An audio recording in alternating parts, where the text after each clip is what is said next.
week. And for 2 weekends in a row, they've targeted the office of Beijing's representatives in Hong Kong. Demonstrators are now calling for greater democracy and political reform. Well, let's now speak to Tom Grundy, who's the editor-in-chief and founder of Hong Kong Free Press, an independent publication. He's via Skype from Hong Kong. Thank you so much, Tom, for joining us on Al-Jazeera. What do you make of the response that we heard earlier from the Chinese government to this crisis in Hong Kong? Is it as strong as you expected it to be? Not at all, actually. I think there was some paranoia that we might see some statement about military involvement or something like that, but it was very bland in the end. It's very rare that this office would speak out or have a press conference, rather. In fact, it's the first time since the 1997 handover. Usually, Beijing's tentacles operate in more shadowy ways in Hong Kong.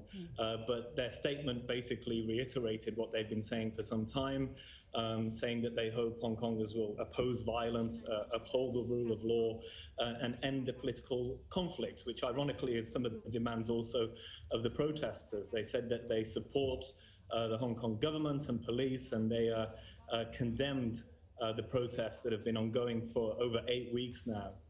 And just seeing one of the reactions from the Democratic Party chair, Wu Chi-wai, saying that the central government has misjudged the situation and cut off all possible paths for moving forward. So back to a stalemate, really, in this cycle of protests, escalation, and then condemnation with little in terms of concessions. A stalemate, you say, and a somewhat subdued response from Beijing. What do you think would constitute a red line for the Chinese government that would lead them to intervene in one way or another in this crisis, to bring the army in, for instance?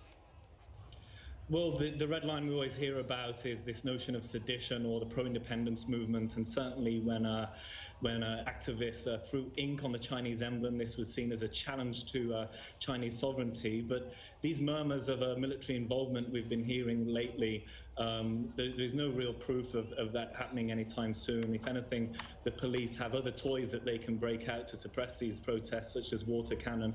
For now, it seems, certainly from this press conference, that they're going to continue to be hands-off and allow Hong Kong to handle this. Having said that, the local governments have been pretty absent. If this was any other city, you might be seeing daily briefings on the situation, meetings with protesters, or reactions to what's going on. But we seem to be stuck in this loop whereby there are escalating protests at weekends. There will be some condemnation by the government and the police, and then they tend to disappear for days on end, and you don't see any of the officials until there is yet more protests as we go into the following weekend. Right. And China all these years has been promoting Hong Kong as a perfect model for the one country, two system rule. How are the events in Hong Kong being viewed in Taiwan, and what impact might they have on Beijing's relationship with Taiwan, which is already a complicated one?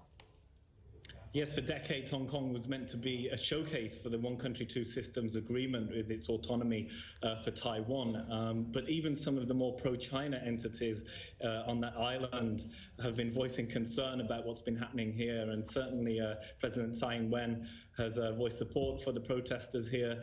And as they go into elections next year, it seems that Hong Kong is becoming more of a warning about one country, two systems rather than an advertisement. Thank you so much, Tom, for speaking to us. Tom Grundy is editor-in-chief of the Hong Kong Free Press, live there from Hong Kong. Thank you for your time. We appreciate it. Thank you.